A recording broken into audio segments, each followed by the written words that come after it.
Hi மக்களே, welcome to MS vlog channel. இந்த வீடியோவில் நம்ம பார்க்க போகிறது ஸ்டீம்ட் எக் சுக்கா. இதை செய்ய நம்மளுக்கு 4 முட்டை, 4 பிஞ்ச் ஆஃப் சால்ட், கொஞ்சோண்டு ஆயில் எதுக்காகன்னா நம்மளுக்கு ஒட்டாமல் வரத்துக்காக.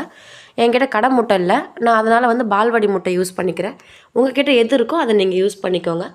இப்போது நம்ம இந்த 4 முட்டையுமே உடச்சி அந்த சால்ட்டோடு ஊற்றிக்கலாம். ஊற்றின முட்டையை நல்லா அடின்னு அடிங்க. அது பிரிஞ்சு வரக்கூடாது, எல்லாமே மிக்ஸ் ஆகியிருக்கணும். வெள்ளைக்கரு மஞ்சக்கரு எல்லாமே நல்லா பைண்டாக இருக்கணும். பைண்ட் ஆனதை நம்ம ஸ்டீம் பண்ணிக்க போகிறோம். எப்படின்னா, ஒரு பாத்திரத்தில் தண்ணி வச்சு இந்த பவுலில் வச்சு நம்ம ஸ்டீம் பண்ணிக்கலாம். ஸ்டீம் பண்ணதுக்கப்புறம் அதை நம்ம கட் பண்ணால் பார்க்க இப்படி தான் இருக்கும்.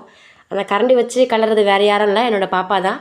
இப்போ அதில் சில்லி பவுடர், கறி லீவ்ஸ் அதாவது கருவேப்பிலை, உப்பு, நீங்கள் விருப்பப்பட்ட இஞ்சி பூண்டு பேஸ்ட், மிளகு சீரகம் சேர்த்துக்கலாம்.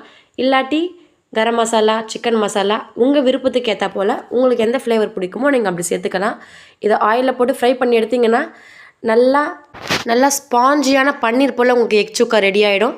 ஓகே மக்களே, இது போல் நிறைய ரெசிபிஸை தெரிஞ்சுக்க எம்எஸ் vlogsஸை லைக் பண்ணுங்கள், ஷேர் பண்ணுங்கள், மறக்காமல் சப்ஸ்கிரைப் பண்ணுங்கள்.